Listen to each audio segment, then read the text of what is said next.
you sent me a text or an email of your experience of your talk. You gave a lecture to what, 50 medical doctors?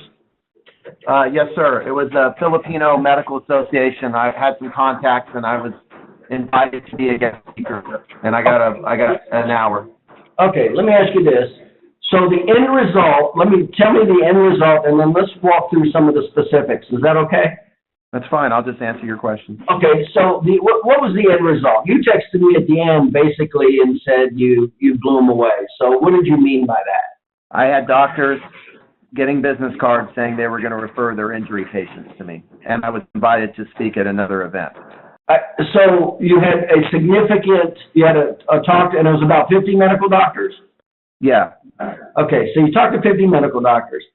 Have you ever had that kind of a response before when you talk to any type of group before? No. And the reason you did is, let's just flat out be honest, the reason you did is you learned two things. You learned educational sales, number one. Is that not right? Yes, sir. So in other words, you knew what you should have been saying and what you damn well better not have been saying, right, as a chiropractor? Absolutely. Okay. In other words, and then you also knew not just the educational sales topics that you needed to cover to stimulate their interest, awareness, desire, and all that, but you also knew to talk about the importance of the three phases of healing, especially the science of what we do, especially in front of medical doctors, because they're huge. Medical doctors don't refer to chiropractors because of one reason and one reason only, and it is a trust issue. And the reason they don't trust chiropractors is because chiropractors promote subluxations, saying they can do everything under the sun, and quite frankly, that scares the hell out of the medical doctors. And isn't that what you've been finding for the last 10 or 15 years that you've been practicing? Yes. And then, so you go into this, and so the first thing you knew is not to talk about subluxations and all that myriad of things that chiropractors claim they can treat, right? Yeah, I even addressed that a little bit. And that's actually taught in educational sales to address that, isn't it? Yeah. Because that's a huge obstacle. So you can't leave that obstacle alone, because that is the number one factor that decreases chiropractors' credibility. And chiropractors just do not understand this. So you actually went in there and helped diffuse that issue, didn't you? I took it head on, yeah. And that's part of educational sales. In other words, not claiming that we do those things, but actually disassociating ourselves with being such radicals, saying that chiropractic can treat everything under the sun, right? Yep. And then the second thing you did is you went into the topic of trust, which was science, which is what they care about. They care about trust. They care about their patients, and that their patients aren't going to come back with some wild stories from chiropractors, how they can treat cancer and asthma and allergies, and chiropractors talking about vaccines, and I mean, there's not one subject a chiropractor just doesn't think he can talk about. So with authority, and they sure as heck do. So you knew to limit it to the science of healing, right? Absolutely. Okay, so we do the presentation, and that's what you did, right? We went through the phases of healing and chiropractic's role in in the healthcare system, right? Yes. And then also you cover, and you can expand on this as necessary, Dave, but also you covered, when you went through those, I'm sure you also, because we teach this in educational sales, you not only covered the role of what we're really good at, but in each of those phases, I'm sure you covered the role that we're not as good at or just average at with any other provider. Is that not right? Yeah, I covered, just to expand on what that topic you just said, I covered the 5 major auto injuries and explained the only one that I was suited to treat. The other 4 I wasn't. And then I discussed the 3 phases of healing, and that our specialty is the repair phase, and that medicine is the expert at the inflammatory phase and physical therapy is appropriate for the remodel phase. But the repair phase is what we're best suited to work with. And from an educational sales standpoint, this is what chiropractors just don't understand. And I say you have to get credibility, you have to give credibility. In other words, you have to give something to get something, and chiropractors just don't understand that by trying to be everything to everybody with the subluxation. So the first thing you said is we went through the major injuries, personal injuries. And, you know, we talk about those often, the soft tissue injury, the disc injury, the nerve injury, and the concussion. So you pointed those out, and you said, hey, basically 3 out of 4 of these injuries, we're not the expert in, right? That's exactly what I said. And that's called building credibility for when you do claim. Now, you learned that through us teaching you educational sales, didn't you? Of course, yeah. Would you have been able to do anywhere near that type of performance without learning educational sales? No, I would have went in there and gave another chiro, subluxation, subba-wubba talk. Yeah, you probably, I don't even know if you'd even made it in the door. You'd have been invited in the door, to be honest with you. And then you go from there, you go into the soft tissue injury of what we are good at, and then you explain the 3 phases of healing. And then once again, when we come to the 3 phases of healing, you didn't claim to be the prima donna, that you are the best in treating inflammation and there's no other providers that treats pain and inflammation as good as you, right? In other words, the first phase of healing, the inflammatory phase. You didn't claim to be the king-all of treating the inflammatory phase, did you? No, of course not. Okay, so that again gives credibility. And so then we go, there's the repair phase, and let's put that on hold for a second. And then we go to the remodel phase. And so once again, we explain the remodel phase of healing and what you can do for the remodel phase, but also you didn't claim to be the king-all in the remodel phase of treatment either, did you? I gave the credit to the physical therapist for that. And that's exactly what we teach. Now, when we come back to the repair phase, the 4 negative aspects of healing, 2 are neurological and 2 are connective tissue, you and I know, and of course we teach us, that nobody can help with those 4 negative aspects of healing better than a chiropractor, because chiropractic is the only profession that takes patients through all 3 ranges of motion, and all 3 of those, and a chiropractic treatment affects all 4 of those negative aspects of healing in a positive light, like no other healthcare provider. And that's really where you nailed it, and you became the authority, right? Yep. Would that have happened if you would not have given up some authority in some of the other topics? No, you'd lose credibility. Right. So you go in there, you follow the educational sales plan, you follow the material that we talked, and so you get going. So give me an idea, how did as you get going, how's it going? I'm sure they were a little timid in the audience, and you know what's going on here. So give me an idea of how the talk went. How did it start? Well, it started. The whole topic was quantifying spinal ligament injuries. So I walked them through, the major injuries of auto accidents, and I went through the appropriate expert and imaging for each. Then I went through the 3 phases of healing. I went through the AMA guidelines for the diagnosis of it. I had a whole game plan, and I gave them all copies of my slides. And they were, I could see they were receptive, but they were pretty quiet. But when I got to the end and I opened it up for questions, and I was basically like, how do I help you and your staff help your patients?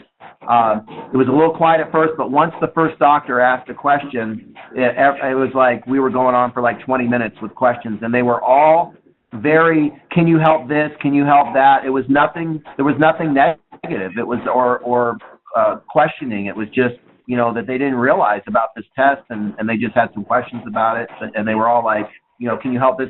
And a lot of them were asking me if I could help their chronic pain patients. And you remember me telling you that I could never give a presentation or a lecture without accidentally getting new patients? You remember me telling you that? Yep, I remember that from day one. And that is not exactly what happened with you. Yes. In other words, the audience members themselves, I'm sure, those doctors, I'm sure you had some of them personally asking you about their injuries themselves, didn't you? Yeah, that's what the staff that was going around said. Some of the doctors just wanted, because they were like, some of the doctors were like OBGYN or specialists that wouldn't have injury patients, but they wanted the card for themselves. Right. And that's why I say when you learn how to do educational sales, that's when you cannot give a lecture and not accidentally get patients. I mean, you just will naturally get patients just because of the dynamics of the presentation. And so you personally experienced that. Not only did you accident, but you purposefully got a lot of information, a lot of contacts, a lot of acceptance. How well did it go when you, so you finish up, you get that information, you get a lot of participation, and what was the general feedback that you got from the audience? They were very thankful because we did some social things after. Like there was a ball that evening that I went to because I wanted to socialize with them too, and they kept thanking me for the talk. How it was really a great contribution to their event. So it was received very warmly. Yeah, and again, I cannot emphasize enough that there were two major things. Well, really, when we talk about educational sales, we talk about number one, establishing need. So you knew you had to establish need in there, didn't you? Yeah, oh, absolutely. And so we also know that establishing need is based, what's that? Yeah, the need is, what the heck do they do with their injury patients? Yeah, and so we talk about this extensively, that we had to establish need, number one, and there's a method to do that. There's certain language that you do to do that. Number two, we knew we had to address the obstacles, didn't we? Yep, and I took them head on. And we know we have to address them whether they're stated or unstated. So you address most of the major issues without them even asking, right? Yeah, I really went into biomarkers and regular re-exams and that. Wait a minute. When I'm talking about obstacles now, I'm referring to the distrust of chiropractic through chiropractic promoting subluxation, saying they can treat everything under the sun. Yeah, and what I was pointing out, Paul, was just one of the obstacles is they feel chiro is just treat, no scientific diagnosis, no method of reevaluating or referring out. So I really hammered biomarkers, referral algorithms, doing what's in the best interest of the patient. The patient has to show improvement and that the biomarker is still positive or they don't need the care anymore. And I saw doctors shaking their head up and down when I was going through that. And you were taught that, weren't you? In other words, we taught you the importance of biomarkers and quantifying biomarkers to justify the need for care, did we not? Yes, I thought that was probably the most critical message that was really received well from them. Okay. And so we handle the obstacles, quantifying, we handle the distrust. By the way, none of them would really even probably be willing to confront you in public about the distrust of working with chiropractors and because they think they can treat everything under the sun. That's not something that they would be willingly wanting to raise their hand and say in public, is it? That's why I knew it was going to be the unspoken elephant in the room, and I just went ahead and brought it up in a soft way, though. Right.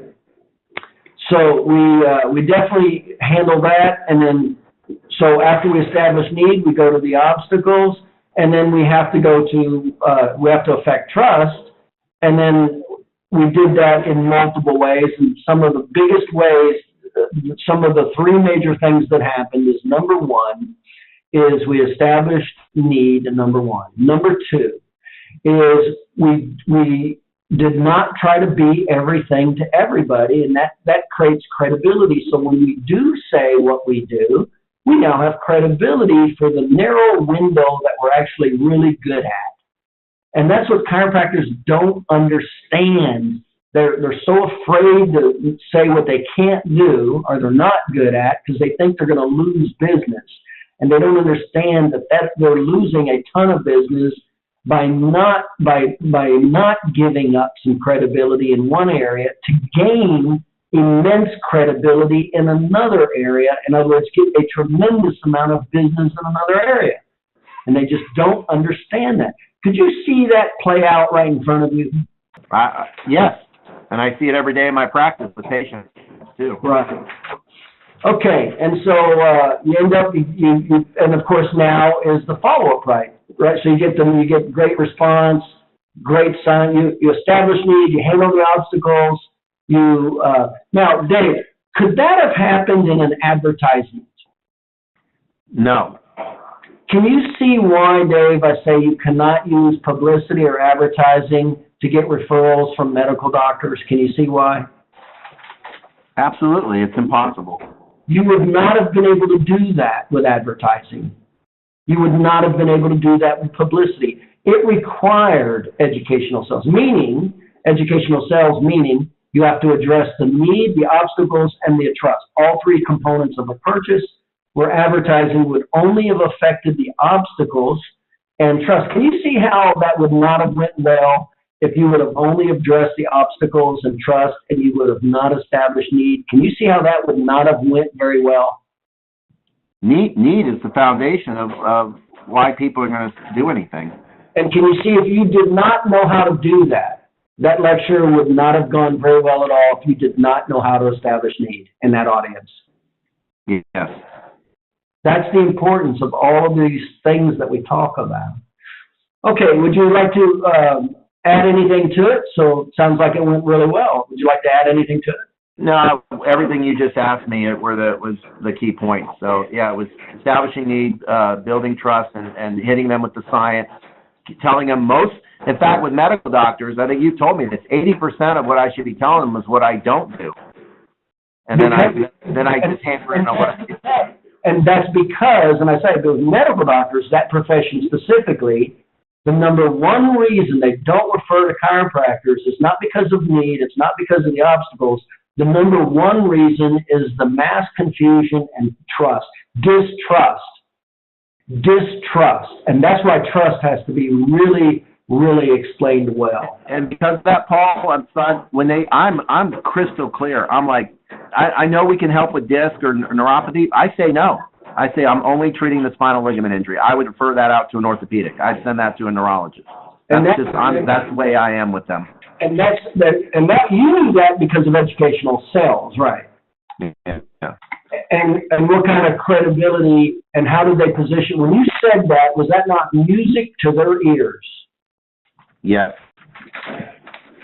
And then, of course, when you come back with what you really do know, which is the three phases of healing and the physical medicine and the repair phase of healing, was that not a grand slam now? You're their guy for that. Exactly. And the good news is, how many people have that, Dave? How many people have the soft tissue injury? They don't. No, I say how many people have a soft tissue injury? 85% of the auto accident victims. That's most of the injuries. Yeah. So see what a huge difference it makes being credible and being specific in one category. But you were able to do that, but also by giving up very low percentages. Can you see how much smarter it makes to give up things that are very, very low percentages? As an example, asthma, allergy, and bedwetting is like 0.002% of why people go to chiropractors. All of these very remote things that chiropractors, destroy their credibility with over 0.01% utilization and 80%, and so they miss 80% of the utilization of what they really are excellent at. Can you see that, Dave? Yep. So you've kind of seen it full circle. I explained it. It made sense to you. You've been applying it. And now you've had, of course, tremendous success with the personal injury attorneys with this message. And then with this type of marketing. And now you're having tremendous success with the medical doctors with the exact principles that we talked about. Is that not right? And that's right. Just one more point. I know you'll agree. Same material, but need is I hammer financial loss and money with the attorneys, with the medical doctors. It's science. Well, I always say every audience is the educational sales is the same for every audience. The topic differs. So with personal injury attorneys, it's a different topic. With medical doctors, it's a different topic. Prior to that talk, how many of those people were looking for, how many of those doctors were looking for a chiropractor to refer patients to? None.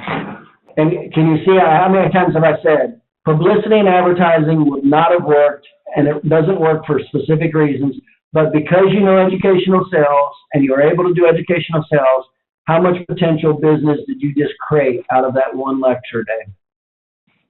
I'm gonna reach out and continue on these relationships because I've a lot of potential, because I want to be part of these people's community, you know, and their referral base. But it's not just a one shot and done.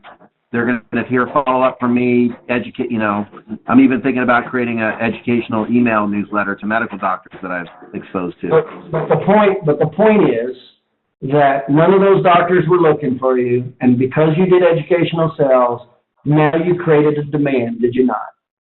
Of course, yeah. And that's what I keep talking about. And what's important about this is these were not individual patients. These were referring sources. There'd have been a difference if those would have been 50 patients in the audience and, you know, we got X amount of patients. But we have 50 referring sources. That's a massive potential of business. I mean, of course, you know that, right, Dave? It could be millions of dollars. Right. So that's why how many times have you heard me say, Dave, that if you never learn educational sales as a chiropractor, you're screwed. You're stuck with only 8% utilization, the people who are looking for chiropractors, and you're stuck with every other Tom, Dick, and Harry chiropractor chasing after the same small 8%. But once you learn educational sales and you apply it, now you can get the 92% of the population who is not looking for chiropractors, and you have little to no competition with other chiropractors in that 92%. And that's exactly what you're doing right now, isn't it, Dave? Yep. There's nobody that's doing what we're doing. And before that, you were one of the chiropractors that was chasing after the 8% with every other Tom, Dick, or Harry chiropractor, weren't you? Yep. Would you ever go back to that knowing what you know now? Yeah, it would be a nightmare. I couldn't even do it in good conscience.